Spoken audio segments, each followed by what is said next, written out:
There are moments in life that split everything into two distinct chapters, the before and the after. For Emma Blake, that moment arrived on an unremarkable Tuesday morning in London, when the world she had spent her entire life carefully building was torn away from her in less than 3 seconds. But to truly understand the magnitude of what happened to Emma Blake, to feel the full weight of what was stolen from her on that cold spring morning, you have to go back to the beginning. You have to understand who she was before the attack. Because Emma Blake wasn't just a victim. Long before anyone ever thought to call her that, she was something far more interesting. She was a dreamer. Emma grew up in a small English town, the kind of place where everybody knows everybody and ambitions bigger than the postcode tend to raise eyebrows. From an early age, she was the girl who stood out, not in an arrogant way, but in the way that certain people simply carry something within them that's impossible to ignore. A warmth, an energy, a stubborn, unshakable belief that life had something extraordinary waiting for her if she was brave enough to go after it. Her parents were ordinary working-class people who loved their daughter fiercely and worried about her equally as much. They watched her grow up, flipping through magazines, practicing her walk in the hallway, and announcing to anyone who would listen that she was going to be on television one day. Most parents smile and nod at declarations like that. Emma's parents, to their credit, believed her, and she made good on that promise. By her early 20s, she had moved to London, that enormous, relentless, beautiful city that chews up the timid and rewards the tenacious. She threw herself into the world of modeling and television presenting with everything she had. The early years were hard, as they always are. Rejection after rejection, auditions that went nowhere, callbacks that never came, the kind of grinding, unglamorous hustle that the finished product never shows. But Emma kept going, because that's who she was. Slowly, steadily, the doors began to open. She landed modeling contracts, she got her first presenting jobs, small at first, then growing. Her face began to appear in places people recognized. Her career was building momentum, and her personal life felt equally bright.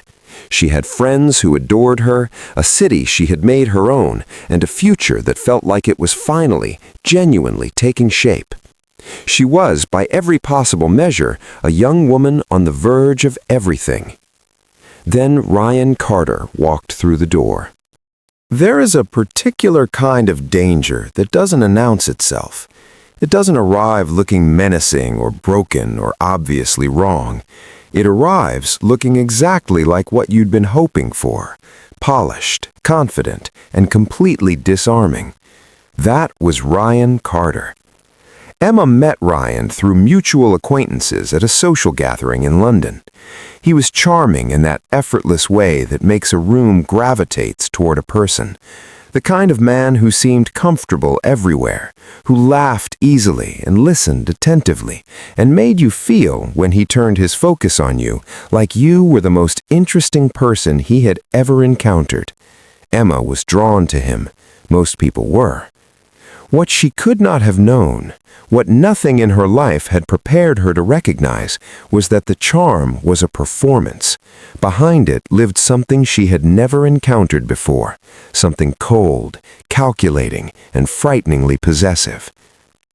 In the early weeks, everything felt electric. Ryan pursued Emma with an intensity that felt flattering. Texts throughout the day, plans made eagerly, a level of attention that made her feel genuinely valued. He was interested in her career, in her thoughts, in her world. He seemed, on the surface, like exactly the kind of partner a woman building a life for herself would want. But intensity, when it lives in the wrong person, is not a gift. It's a warning sign dressed in expensive clothing. The first red flags were small enough to rationalize. Ryan didn't like it when Emma spent too much time with certain friends. He'd make comments, subtle ones at first, wrapped in concern rather than criticism, about the people she surrounded herself with. He questioned her schedule. He wanted to know where she was and who she was with, in a way that felt, at first, like care, but gradually began to feel like something else entirely. Then came the moments of anger, still controlled, still dressed up in plausible deniability. A sharp word here, a look that made Emma feel suddenly small, a reaction to something minor that was wildly disproportionate to the situation, followed quickly by an apology so sincere and so remorseful that Emma found herself forgiving things she perhaps should have taken far more seriously. This is the cycle, and it is as old as it is devastating. By the time Emma fully understood who Ryan Carter really was, by the time the mask had slipped enough for her to see clearly what was underneath, she was already deep inside a relationship that had quietly stripped away her sense of safety, her confidence, and her trust in her own instincts. She had been slowly, methodically isolated from the people who would have told her to run. But Emma Blake, whatever else had been chipped away, had never lost her core. And somewhere inside her, something straightened its spine and made a decision. She was going to end it. Leaving an abusive relationship is never as simple as people on the outside imagine it to be. It is not a single moment of clarity. It is a process, exhausting, frightening, and often dangerous. Because the most volatile period in any abusive relationship is not during it. It's when the victim tries to leave. Emma knew this, intuitively if not explicitly. She approached the ending of her relationship with Ryan Carter carefully. She tried to create distance. She tried to extricate herself from his orbit without triggering the explosion she somehow sensed was waiting. But Ryan noticed. Of course he did. Men like Ryan always notice. His reaction was not grief. It was not despair. It was rage, cold, controlled, and terrifyingly purposeful. He did not collapse, he did not beg, he did not fade quietly from her life the way any decent human being would have done. Instead, he began to plan.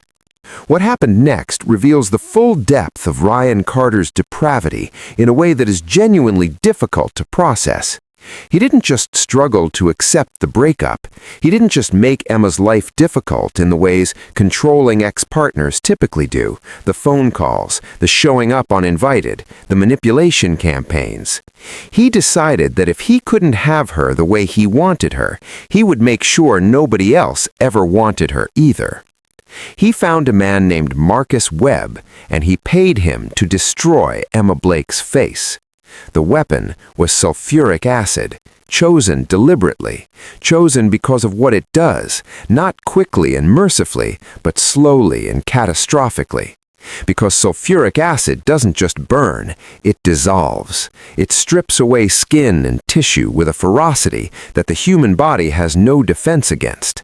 It turns the face, the most intimate, expressive, identity-carrying part of a person, into something unrecognizable. Ryan Carter knew exactly what he was ordering, and he ordered it anyway. Deep, motivating, and slightly melancholy. Emma stepped out of her London apartment building on a morning that looked, from the outside, like any other.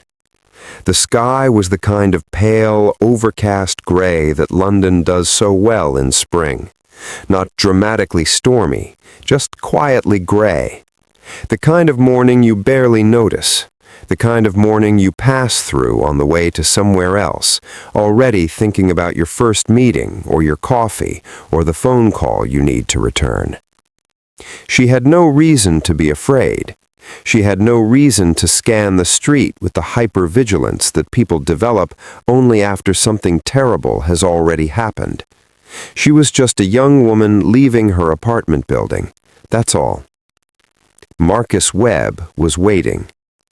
He approached quickly. There was almost no time, no moment of dawning recognition, no chance to process what was happening before it was already happening. He closed the distance between them and threw the contents of the cup directly into Emma's face. The sulfuric acid made contact. What followed is almost impossible to describe in a way that does justice to the reality of it. The pain was immediate and total, a level of agony that doesn't have a meaningful comparison in ordinary human experience. The acid began its work instantly, eating through the surface of her skin, through tissue, through the delicate architecture of her face, with no regard for who she was or what she had done or what she had left to live for. Emma screamed. People nearby stopped. Someone called for emergency services. But in those first moments, there was nothing anyone could do except watch in horror as a young woman's life changed irrevocably in real time. She was rushed to the hospital, and the real fight, the one that would last not hours or days but years, had only just begun. Emma arrived at the hospital. The medical team treating her faced an almost incomprehensible set of challenges. The acid had caused severe, deep burns across a significant portion of her face. It had cost her the sight in one eye, damage so severe it was irreversible.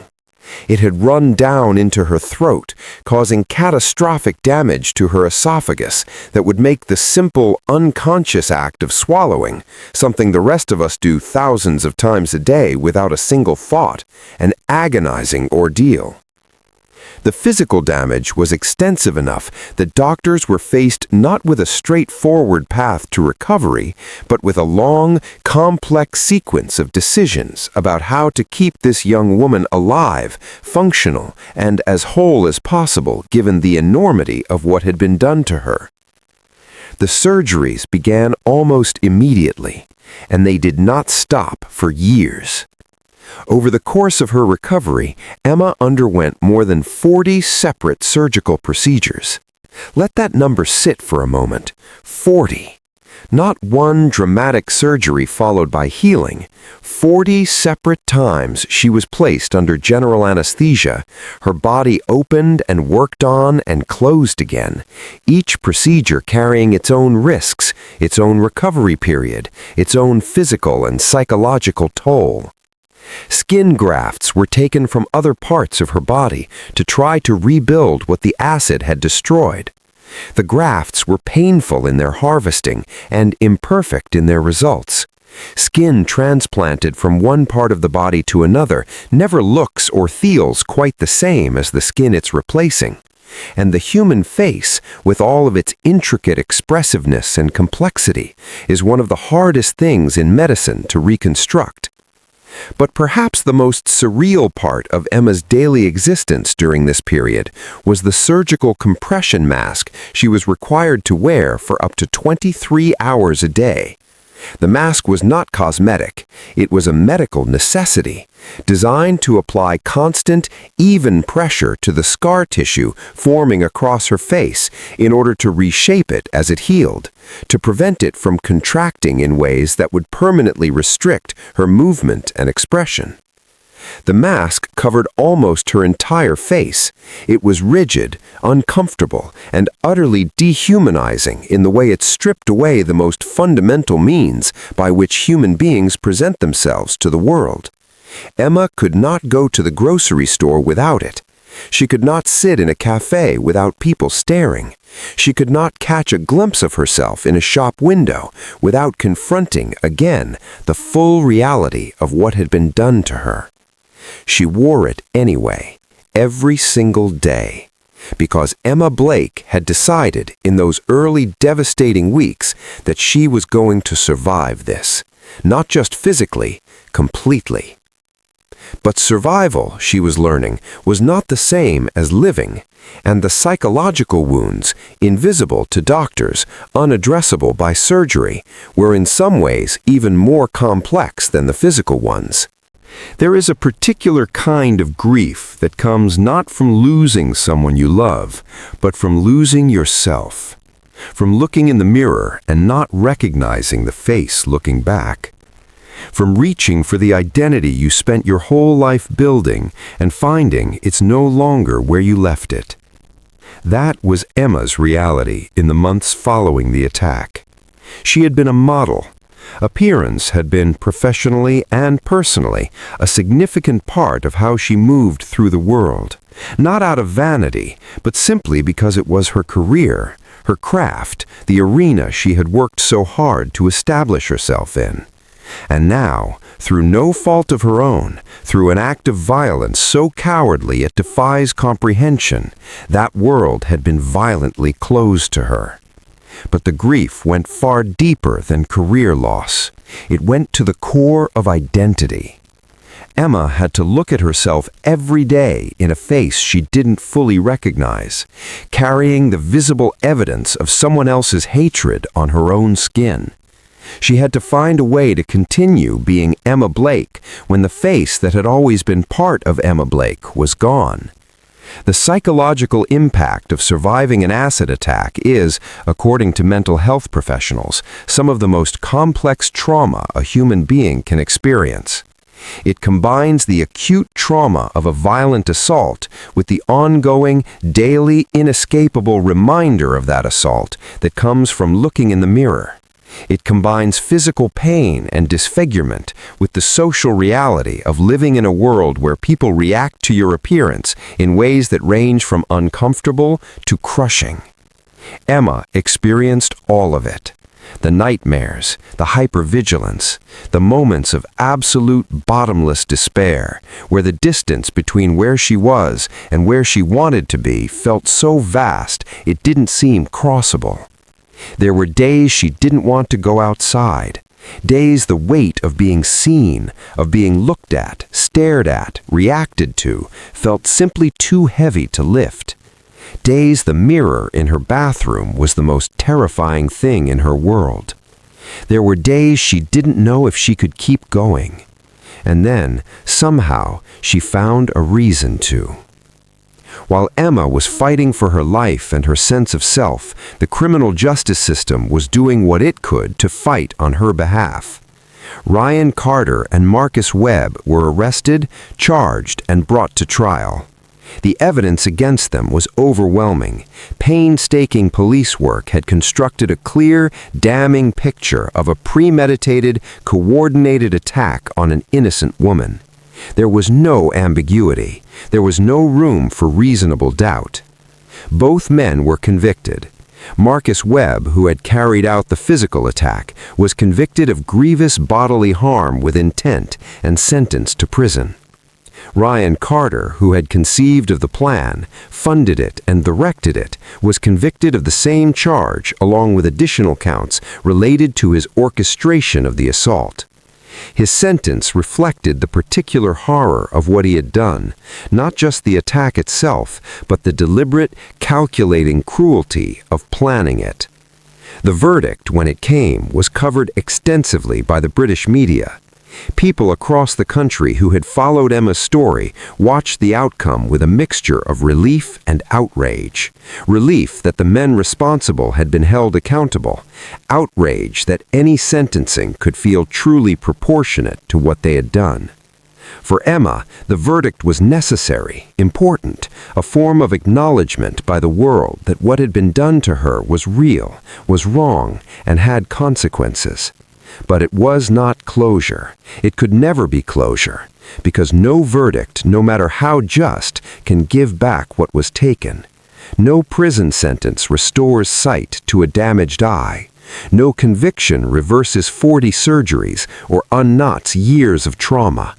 No judge can hand back the face of a 20-something woman on the morning before everything changed. Justice, Emma was learning, was not the same as healing. And healing was a journey she would have to undertake entirely on her own terms. Recovery from something like this doesn't happen in a straight line.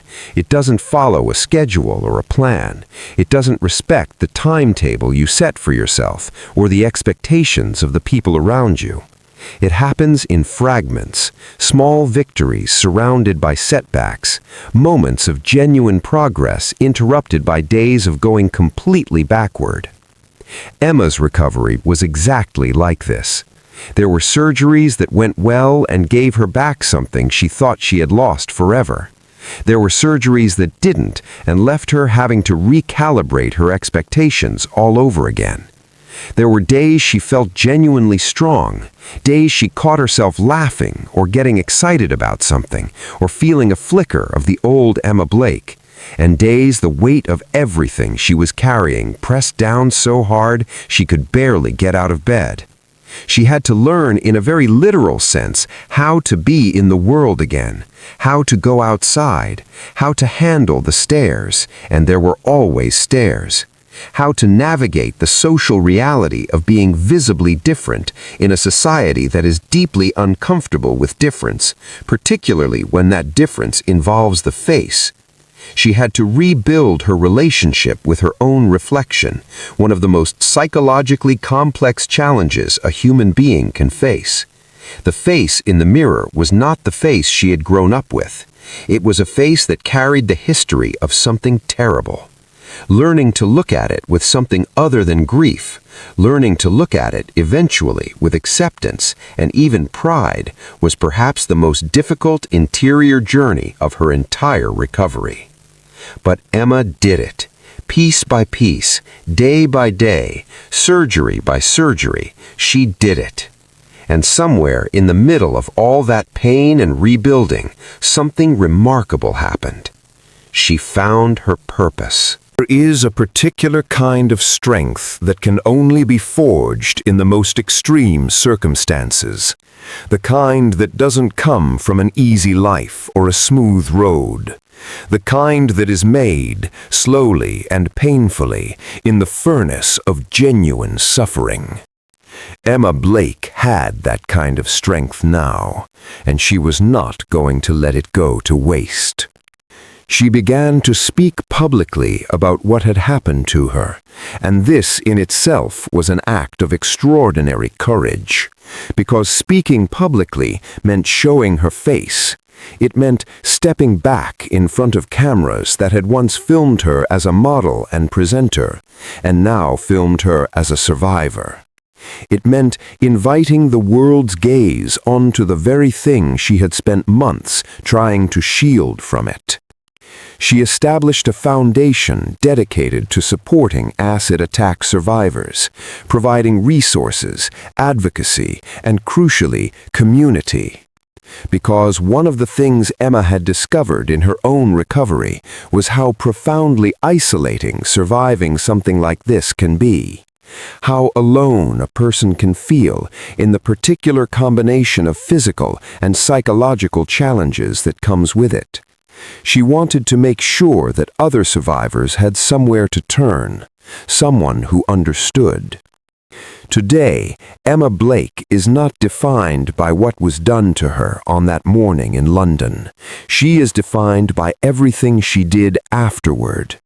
She is defined by the foundation she built and the survivors it has helped, by the legislation she fought for and the lives it may have saved, by the documentaries she made and the conversations they opened up, by the courage it took to stand in front of a camera or a mirror or a crowded room when the entire world was watching and refuse to shrink.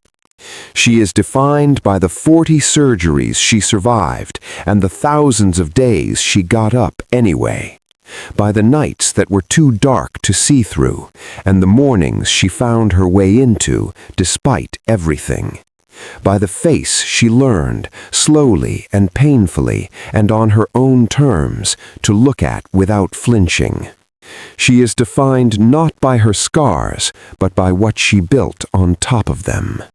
Ryan Carter wanted to destroy Emma Blake. Instead, he created the most powerful version of her that has ever existed.